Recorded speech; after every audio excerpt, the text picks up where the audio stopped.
Good morning, Boker Tov, everyone. I hope you and your families are doing well. In today's halacha, we will discuss the concept of Tosefet Shabbat. Tosefet Shabbat means that we are adding an extra time of holiness before and after Shabbat. Most poskim, most rabbis believe that this concept of Tosefet Shabbat, to add this time, is a concept coming from the Torah itself, except for the Rambam, who hold that it's rabbinical, that it's midrabanan, except Tosefet of Yom Kippurim. But everyone agrees that it's a must that everyone have to do. Now this applies before Shabbat enters and after Shabbat exits. When does Shabbat enter? Technically by Sheki'ah. Sheki'ah is sunset. When does Shabbat end? Shabbat ends by Set HaKochavim, which means nightfall. Now this means that the Tosefet Shabbat has to be done before Sheki'ah on Friday, before sunset on Friday, and after Tzet HaKochavim, after nightfall on Saturday. How long the Tosefet needs to last? So technically speaking, the minimum to accept Shabbat is what we call Pelaga Mincha. Pelaga Mincha, that is a little more than an hour zemanit, a specific type of hour before Sheki'ah. We have to check on the calendar when is Pelaga Mincha. For example, this week was 6:50 p.m., so we cannot accept Shabbat before that time.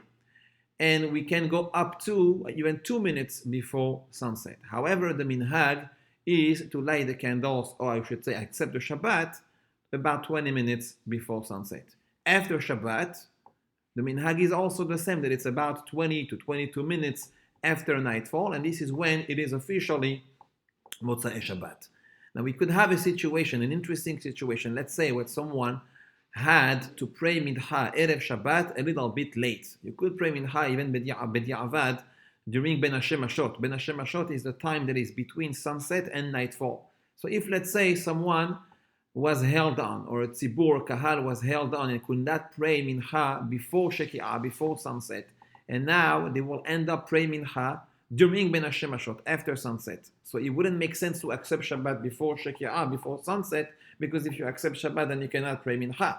So there is here a pickle. So how would we do with the Tosefet Shabbat? How can we accept Shabbat early if they're going to pray Mincha that late? So the answer to this is that they could basically make a tenai and decide that they accept Shabbat before. And by the way, it's always better to accept Bepe, which means verbally. You should say that you accept Shabbat at this time. And even if they accepted Shabbat, they could pray Mincha. Why? Because they accepted Shabbat only for the melachot, only for the activities that are also on Shabbat, but not for the tefillot. Now, beside that, we could also rely on the fact that the concept of Ben HaShemashot is a discussion in the Gemara. When is it?